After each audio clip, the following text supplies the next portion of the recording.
as gunshots echo across the wind-swept, snow-covered reaches of the wild Northwest, Quaker Puffed Wheat and Quaker Puffed Rice, the breakfast cereal shot from guns, present the challenge of the Yukon.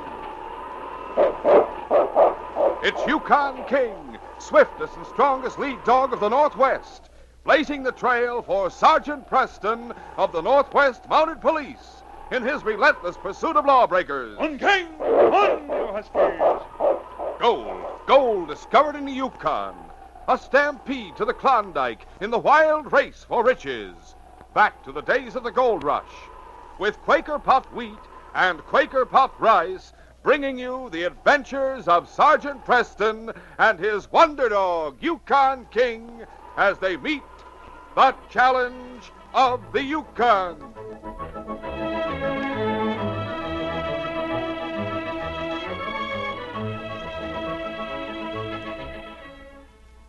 Fellas and girls, here's a breakfast treat that can't be beat. Tomorrow morning, treat yourself to the breakfast cereal shot from guns. That's the one and only Quaker Puffed Wheat or Quaker Puffed Rice. Just pour out a bowlful, crisp and fresh, right from the big red and blue package. Add milk or cream, top with your favorite fruit, and take a luscious mouthful. Man, oh man, they're so crisp, so nut-like, and downright scrumptious, I'll bet you never tasted anything so swell. And no wonder. These giant king-size kernels of premium wheat and rice are shot from guns. Don't miss out another day on this breakfast treat. Quaker Puffed Rice or Quaker Puffed Wheat.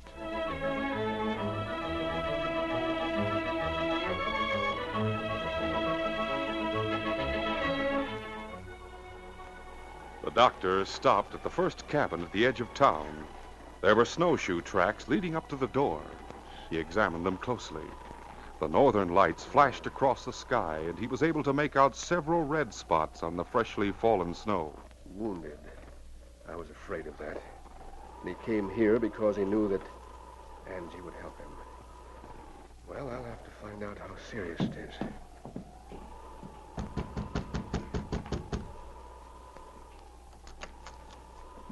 Hello, Angie. Dr. Warren. Yes. I want to see Bill Norwood. What do you mean? Bill isn't here. I know he is. I followed him. You did? Is he badly wounded? No, I mean... You'd better let me come in. Oh, all right. I don't know how badly he's hurt. It's his right arm, he says. Doc. Take off your shirt. How did you know? How do you happen to be here? He said he followed you. Here, I'll give you a hand. Oh, that's the idea. There's water in the pan and antiseptic in that bottle. Good. You can use this cloth to bandage the wound. Fine, we'll wash it first. You followed me? Yes. I'm the one who shot you. You did? It's only a scratch. I didn't mean to hit you at all. You saw me waiting. Waiting for... Yes, that's right. Wasn't hard to figure out what you were up to. I was up on the ridge, and I could see the Garland sled coming along the trail. And you waiting for it. I shouldn't have fired. I only meant to scare you. I should have called instead, but I didn't want to use your name. What about the driver of the sled? And the guard? They stopped and looked around, but they didn't see you make your getaway. I suppose you feel I ought to thank you? For shooting you? Well, I don't. Oh, I don't expect any thanks. I had to stop you, though. That's all there was to it. You'd understand if I told you why I was walking along the top of the ridge so late. I'm not going into that. I'm thanking you, Doctor. Sure. Obey the law. Let Garland get away with murder. Do you know what he's done now, Doc? Yes. He's gotten a court order to stop you and all the other small miners on Willow Creek from working your claim. Sure. Until a government survey is made. I know. And that'll take months. What are we going to live on until the new boundaries are set? None of us have any money. We're going to have to sell out to Garland. There. Your arm will be all right in a few days now. Thanks, Doc. And Garland isn't going to get away with anything, Bill. Huh? I mean, you haven't been forced to sell out to him yet. You'll be able to hang on somehow. Something will happen. What? I don't know. But don't forget, while there's life, there's hope. It was just a week later that one of the Garland Mining Company freight sleds set out from headquarters for Dawson. Snow was falling heavily, and the guard walked ahead of the sled, breaking the trail for the team. It was hard going, and he complained bitterly. Fine time to be starting out. Go on, it isn't so bad. How could it be worse? It'll be dark in another half hour. You scared of getting lost? Yeah, that'd be a cinch. I can't see a foot in front of me. The dogs won't let you get off the trail. And cut out the grousing. Why should I? Because the old man said start now. Get the supplies back for tomorrow night. That's all there is to it. Yeah, the old man. The men and the dogs trudged on. They had just passed Pinnacle Rock when it happened. It seemed to the guard that he suddenly faced a solid wall of white. Then something hit him in the back of the ear. He fell to the ground unconscious. Whoa. The driver started forward to see what was the matter. Joe, what's wrong? Joe! Then he, too, was hit and dropped to the ground. Neither the guard nor the driver were hurt badly. In less than 10 minutes, they were on their feet and examining the sled. The gold's gone. Yeah. Any idea how much there was? No, the box wasn't very heavy, though. Did you see who it was that hit you? I didn't see anything. Neither did I. That's going to be a fine story for the old man. Well, what else can we tell him? I don't know, but we'd better tell him right away. Come on, Whitey, we're turning back. This way, boy. An hour later, they made their report to Jonathan Garland, and the owner of the mining company roared his disapproval. What kind of nincompoops do I have working for me? Letting yourselves be robbed in broad daylight. Well, sir, it was almost dark and it was snowing hard. Well, come on, who was it that did it? I didn't see anybody. Neither did I. What's the matter? Are you blind as well as stupid? Describe the man. I didn't see any man, sir. Then maybe it was a ghost that stole the gold. Maybe. All I saw was something big and white. No arms, no face. Just a shape in front of me. Are you drunk? No, sir. Just what are you two trying to put over? Nothing, sir. Joe's told you just how it happened. I know what you're up to. You're protecting somebody. No, sir. I know the way you talk. My own men, too. You're in sympathy with those two-bit squatters on Willow Creek, and you're against me. That was one of them. They've got to get money or sell out to me. This happened near Willow Creek, didn't it? Well, it was past Willow Creek by Pinnacle Rock. Close enough. Which one was it? And as far as I'm concerned, it was a ghost. It won't do either you or them any good to hold back the truth. We've told you the truth. I'll find out who it was. Steal my gold, will they? $2,000 worth. Think they can beat me that way? Well, I'll show 'em. Go on, get out of here. Get to Dawson and bring back those supplies. And report this robbery to Northwest Mounted Headquarters. Tell them I want a constable assigned to the case. No. You tell the inspector I want Sergeant Preston. This lawlessness has got to be nipped in the bud. Go on, get out. The trail robbery created a sensation in Grand Ledge and on the creek surrounding the town. But although Jonathan Garland offered a $2,000 reward for any information leading to the capture of the hold-up man, there were no clues forthcoming.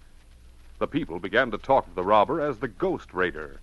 And by the time Sergeant Preston and King reached Grand Ledge, they had almost begun to believe there was something supernatural about the whole affair.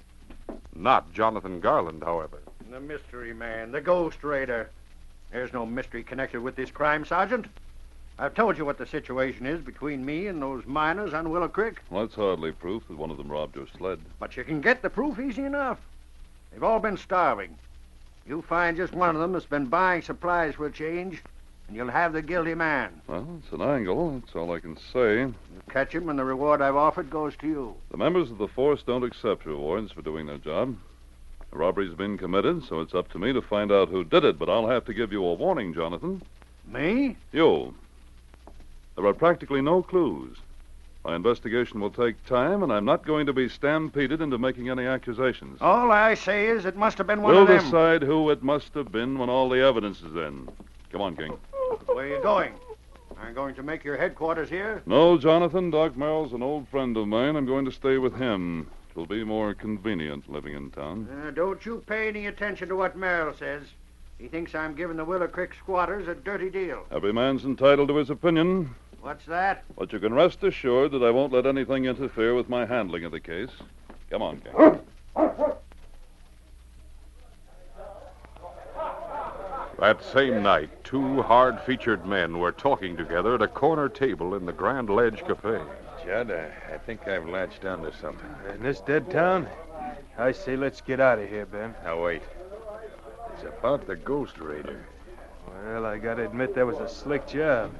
It's too bad you can't think of something half as good. Now, hold it. Here comes Preston.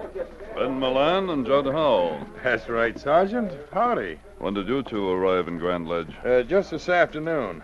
And the night before last, when the robbery took place, we were in Dawson. You can check with Tex.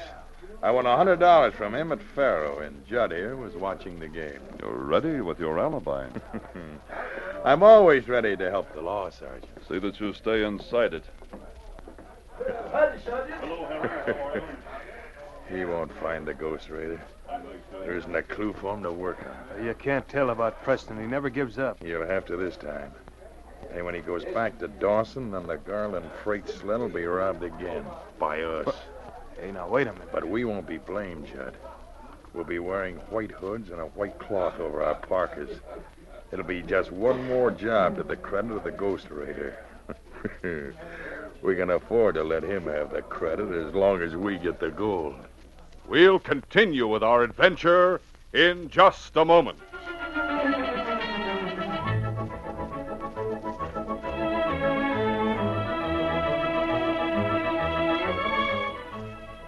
I wonder what would happen if I went into a Dawson City eating place some morning and said to the fellow at the counter, let me have a bowl of Quaker puffed wheat, please. Man the guns! Explode the bowl! Did I hear you say... What are you fretting about, mister? Didn't you want that there breakfast cereal shot from gun? Well, I sure did, but... Well, that's what you're getting. Well, thank you. I was just a little surprised you folks up here in the Yukon knew that Quaker puffed wheat and Quaker puffed rice are breakfast cereal shot from guns. Sure. Everybody knows about them premium flavor-rich grains of Quaker puffed wheat and rice being exploded up to 8 times normal size. Right. That makes them bigger and better tasting, with bang-up nut-like flavor, too. I guess that's why they're so popular with the folks around here. Why, you can't beat them. Every time you pour out a heaping bowlful, put on some milk or cream, and top it with fruit, you've got a super delicious treat. You're right there. And did you ever hear how nourishing they are? Reckon I have. Well, Quaker puffed rice and Quaker puffed wheat furnish extra food values of restored natural grade amounts of vitamin B1, niacin, and iron. Right good thing for the young folks to know. You bet your life. I hope all you fellas and girls are taking note that you get this swell nourishment in the delicious, flavorful, tenderly crisp cereal that just melts in your mouth. The one and only Quaker puffed wheat and Quaker puffed rice, shot from guns. Remember, fellas and girls, to always look for the red and blue packages with the smiling Quaker man on the front. He's your guarantee you're getting the real McCoy, the original, crisp, fresh Quaker puffed rice and Quaker puffed wheat, never sold in bags or bulk.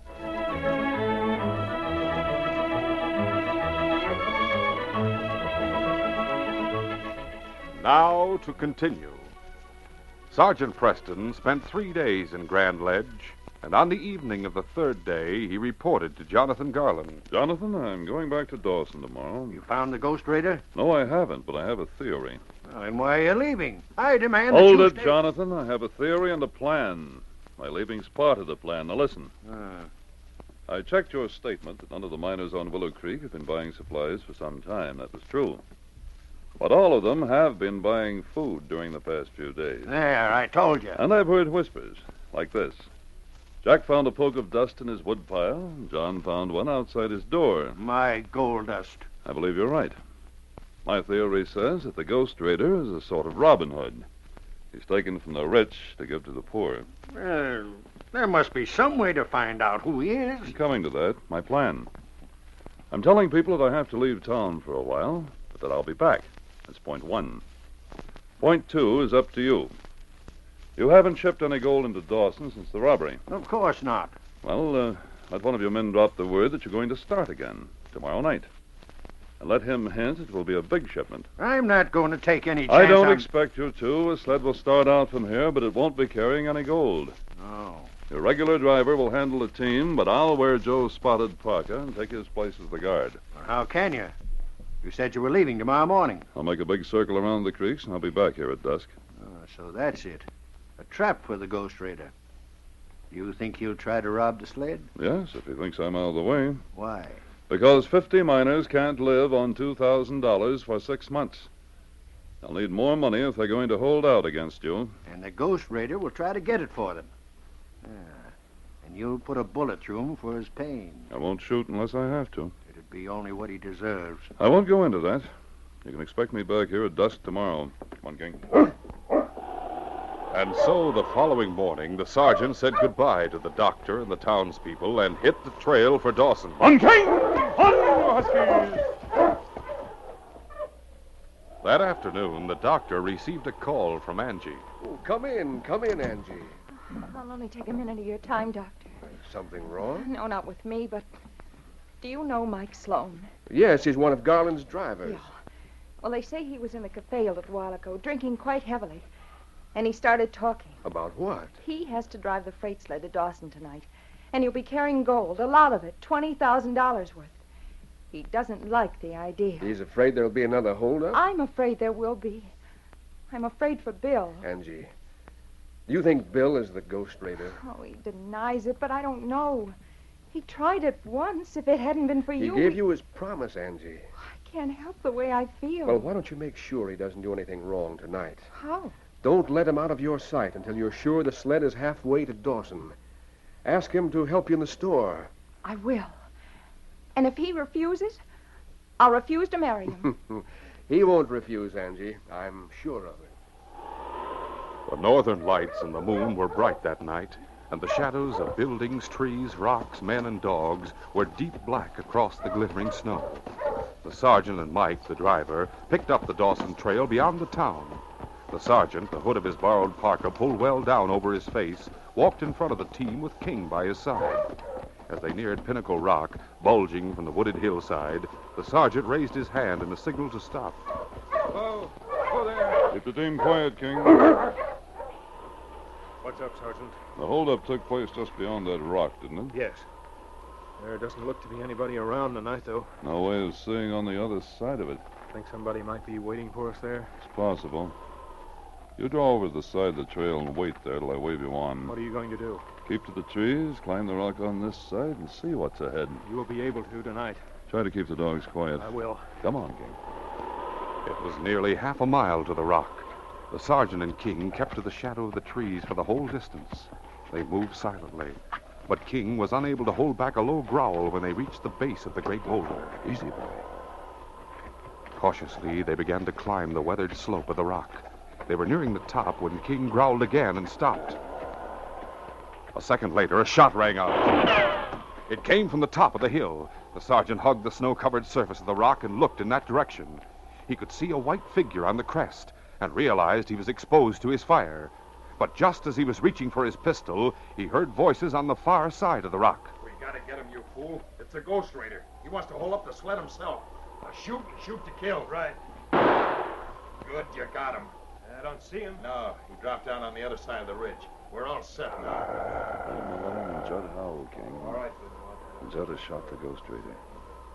Well, it shouldn't take long to clear this up now. We'll wave Mike on, and when they step out on the trail, I got the drop on them from up here. The sergeant rose to his knees and beckoned for Mike to come on with the team. A moment later, he saw the dog swing out into the center of the trail.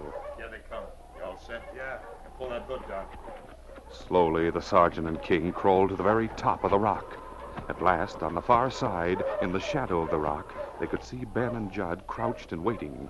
Mike and the team were racing up the trail. Now, follow me. Right.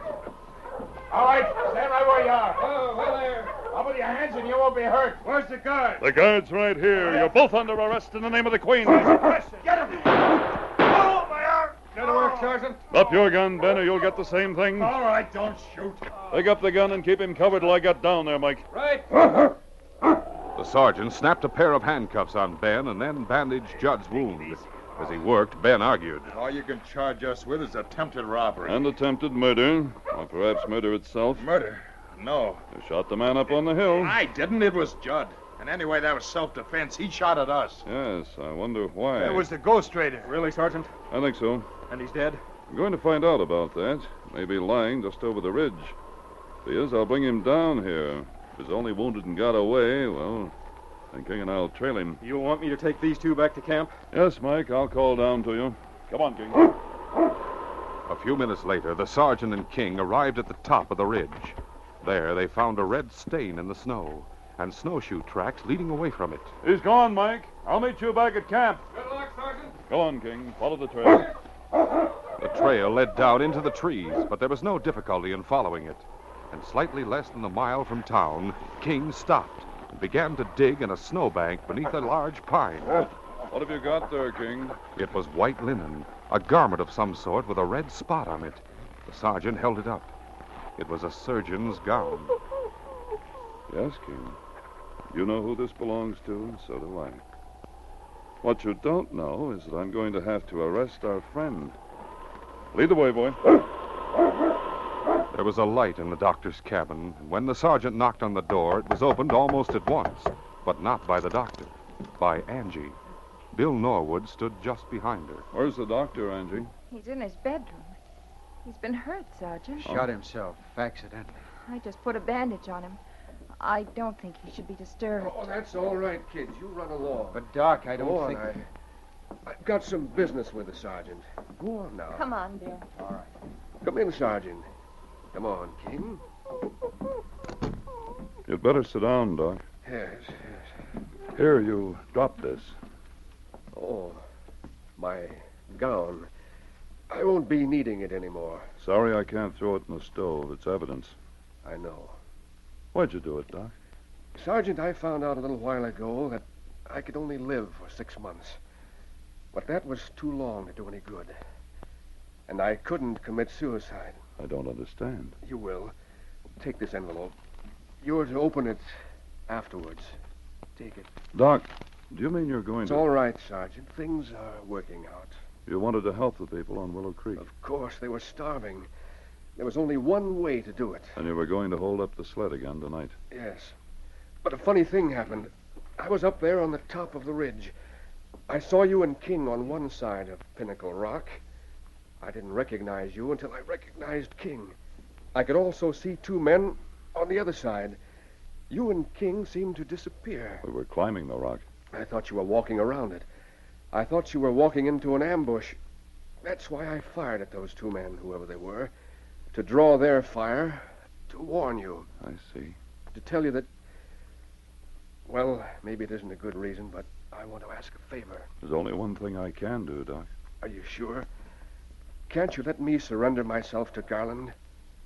Wouldn't he have to pay me the reward? $2,000? But you stole $2,000 from him. It would cancel the debt. That's what I mean. You could never make it out to the camp alone. My dogs are harnessed out and back. I could ride the sled. I can make it, and there's no sense in just sitting here and waiting. Let me go, Sergeant. All right. I'll be coming after you in 10 minutes. Thanks, Sergeant. Ben and Judd had been locked up at the mining camp, and now Jonathan Garland was pacing the floor of his office, eagerly waiting for the sergeant's arrival and questioning Mike about the events on the trail. You're sure the Ghost Raider was wounded? Yes, sir. And he won't have a chance of getting away from Preston. Oh, there he is now. Open the door. Doc, Hello, Mike. what's wrong with you, Doc? Nothing now. Jonathan, I've come to collect that reward. Huh? You know where the Ghost Raider is? Yes. He's right here. I'm surrendering to you, Jonathan. Your reward cancels what I owe you. Right? You're saying you're the Ghost Raider? Right. And that we're even. Oh, no, we're not. We'll be even when you're behind bars. I'm afraid there won't be time for that. No. Oh, Doc. No debts. No debts. Forgive us our debts. Doc. Doc. He's dead, sir. See underneath his shirt? He's been bandaged in the blood. He's dead. Sergeant, Doc's dead. Yes. Goodbye, Doc. Well, he said he was a ghost raider. He was. Said we were even. He surrendered to you. You are. Fool. No. What else? To get himself killed for a pack of mangy squatters. And they're no better off now than they were before. I'll get every one of their claims. You're wrong again, Jonathan. The Doc's beaten you, though he had to die to do it. Look, an insurance policy for $10,000. He made me his beneficiary, and he wrote me a note. Here, let me read this to you. Dear friend, the enclosed policy will be paid off through the Alaska Trading Company. Will you see to it that the money goes to the miners on Willow Creek? I couldn't, but you can. Save their homes. Save their right to happiness. Goodbye. That's all. Sergeant, that's only a request. The money is legally yours. You don't have to part with a penny of it. Oh, yes, I do. Every penny, and I feel honored because of the trust Doc had in me. Don't make any mistake, Jonathan. I'm going to carry out his wishes. This money's going to the miners on Willow Creek. You're not going to force starving men to sell out to you. Doc's won. I know, King. You feel just as badly about losing your friend as I do. The law may not say so, boy, but he was a good man. And now his case is closed.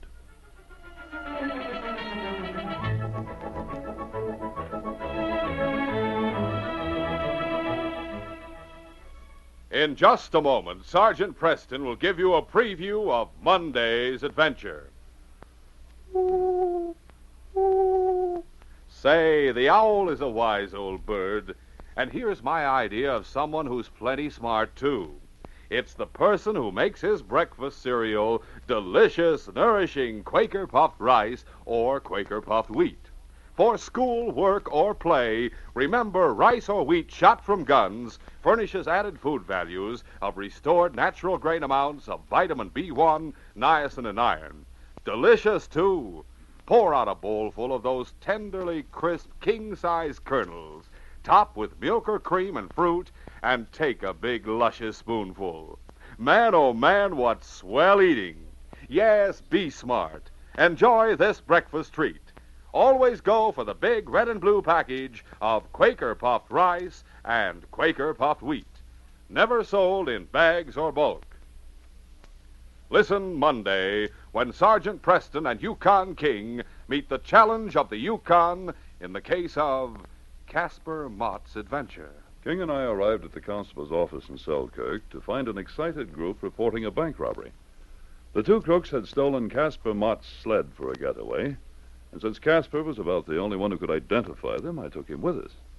The trail led us into a situation where we faced two killers. Be sure to hear this exciting adventure Monday.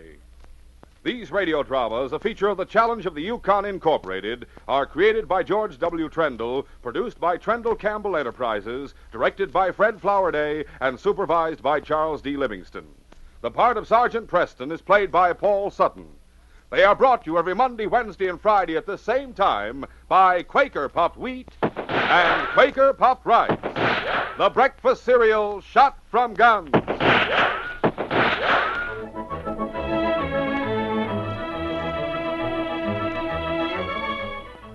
For a delicious hot breakfast, eat Quaker Oats. The giant of the cereals is Quaker Oats. Delicious, nutritious, makes you feel ambitious. The giant of the cereals is Quaker Oats. Say, boys and girls, do you want to be a star someday in sports and activities? Then start on good Quaker Oats breakfast tomorrow. 'Cause nourishing oatmeal gives you more growth and endurance than any other whole grain cereal. Remember, Quaker and Mother's Oats are the same.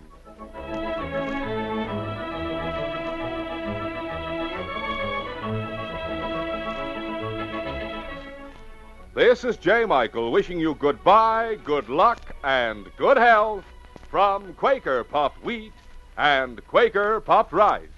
So long. This is ABC, the American Broadcasting Company.